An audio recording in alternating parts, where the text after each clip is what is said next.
The original PTA was founded in the last decade of the 1800s. Historians would later call it the Gilded Age, with the new Industrial Revolution parading its gold and glitter and fancy inventions.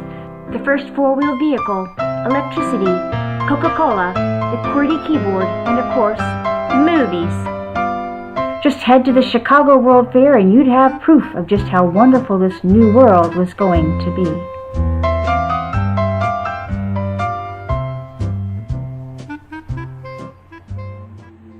But Alice McClellan Burney, Phoebe Hearst, and Selena Sloan Butler saw a different world. Children as young as 4 and 5, and sometimes even 2 or 3, were working horrendous hours for pennies a day. And if it wasn't the dangerous factory work that was putting them at risk, then there was diseases like measles, mumps, rubella, polio, smallpox. And 30% of the nation's deaths were children under 5. Then there was life on the streets, with little to no supervision. Schooling? Well, if they got to go at all, they rarely went beyond the 5th grade. And these women desperately wanted to save them. Alice Burney said, "Congress was in session at the time, and I knew how its doings were telegraphed to all parts of the earth, and how eagerly such messages were read. And then, like a flash, came the thought, why not have a National Congress of Mothers?" And that's how it started. Phoebe Hearst, wealthy philanthropist, gladly signed on to help. And soon Selena Sloan Butler followed their lead. Sadly, some states still required segregation, but with the National Congress of Mothers' full support, Selena started the Congress of Colored Parents and Teachers. In time, the two groups merged as one and would be called the National Parent-Teacher Association. Their goal? To help parents learn about the needs of their children and to raise greater awareness across the country about child welfare, protecting them from exploitation. At their first convention, Alice said she'd be satisfied if 50 mothers showed up, even 25. She must have been very satisfied. 2,000 people came, mostly mothers, but also fathers, teachers, laborers, and legislators. It became a movement across the country, changing how we think about children. Wisconsin joined the association in 1910, and thanks to Meta Irene Tremper, the KUSD PTA Council was founded soon after. It has made a difference not only in the lives of children, but also in the community and in the men and women who have served through it.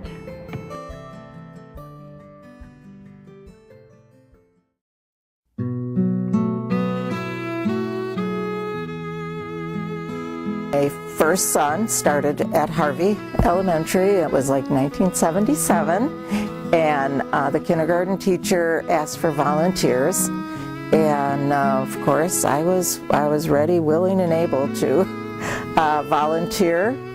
And the next thing I knew, the next year I was treasurer of the PTA. The principal at the time said, "You seem like you would be a good treasurer," and from then on, I was on the board here, and it was great. I think for the biggest reason that I got involved was, one, I had the opportunity, I had the time, and also there was a need to, I think, use my skill. At the time I was doing video production, and I know that a lot of the events that went on at the school, it was very beneficial for the parents to have DVDs made of the programs that were done, and so I volunteered my time. I think that was one of the first things that kind of drew me to being involved in the PTA. And you look at yourself and say, what skills, what can I do? You can connect families and parents to the school that their child is at, and research has shown that that really makes a difference in the life of a child's success in education. I think it helped me become a better principal.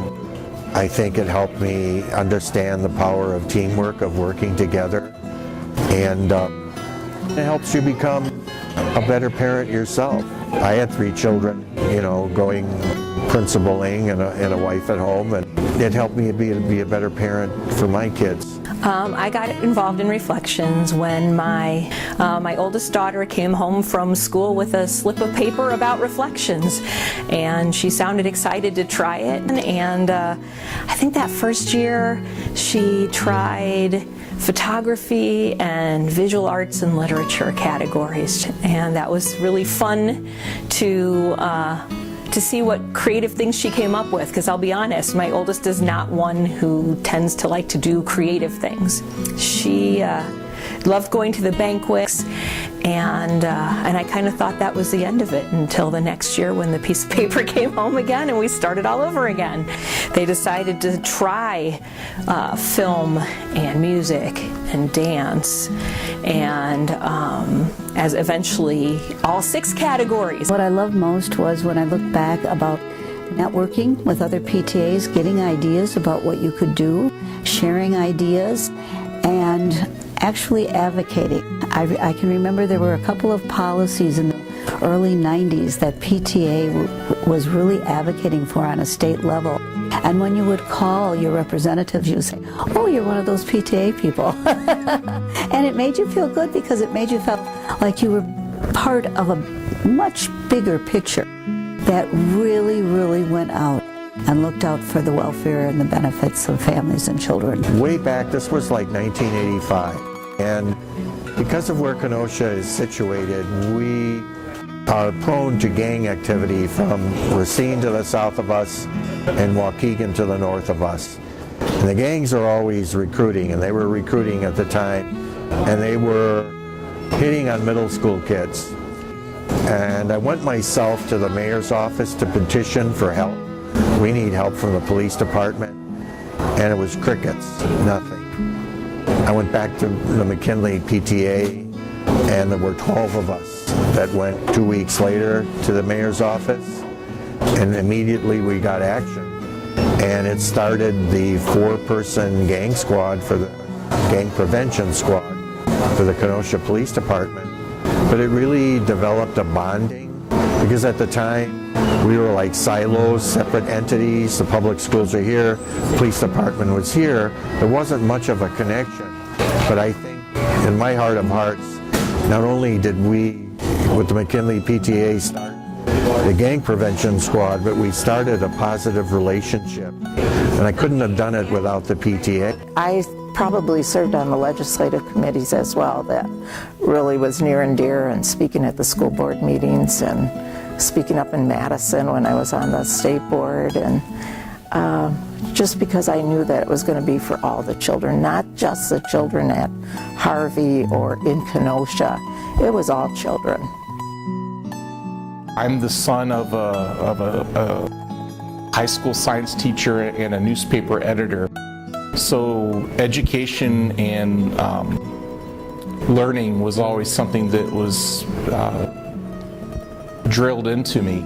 If I ever had a question of my parents, the refrain would be, look it up.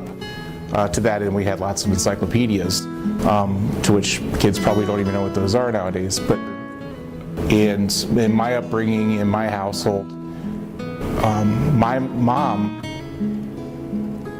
gave so much. She gave so much to teaching her kids. She gave so much to the kids, to after school, for volunteering above and beyond. Seeing her give so much and seeing the respect that was given back to her from the kids that she was teaching, and not just teaching, but really impacting their lives.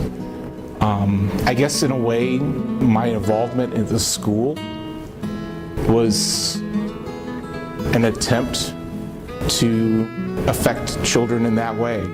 I wasn't able to be in a teaching position, but yet I could be considered the school father, being there all the time. Building those relationships with the kids and seeing the excitement in their eyes when they recognize you is something that, that's the reason that we all do what we do. Friday nights, I swear we had 850 kids in that gym. And dads would come in and help us. And after school, I'm out there on the sidewalk, and here's this dad next to me. So I get broken up thinking about it, but yeah, dads are there. 85th Street opened from 30th Avenue to 39th Avenue. It was very congested on 30th Avenue and 85th Street, and they put up four-way stop signs. So Gretchen Rash, who was president of the Tremper PTSA at the time, started going to meetings through the city to see how she could advocate for a stop and go light. And I believe the process took about a year, maybe even a little more. But eventually stop and go lights were put up on 85th Street and 30th Avenue.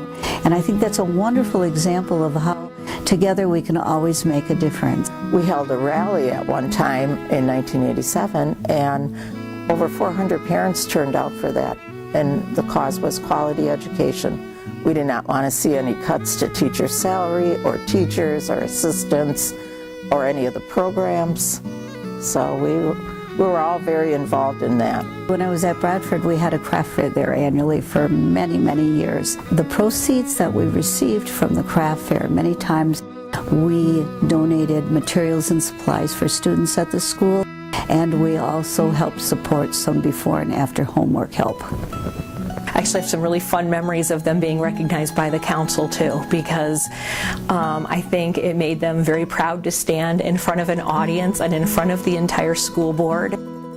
Kira started going out and shaking hands before it was time to do that. I think she was in kindergarten or first grade, and she didn't know what was happening and was just told they'd be shaking hands, and just all of a sudden started walking around shaking everybody's hand. I think it's amazing, any organization or group of people that is still powerful after 75 years and still going strong. Kids need more help than ever. Parents can make a difference by joining together and being one voice for the children that can't speak for themselves. It's just supporting our kids is huge, and that doesn't stop when they get older. It makes you just want to keep doing it with the next generation.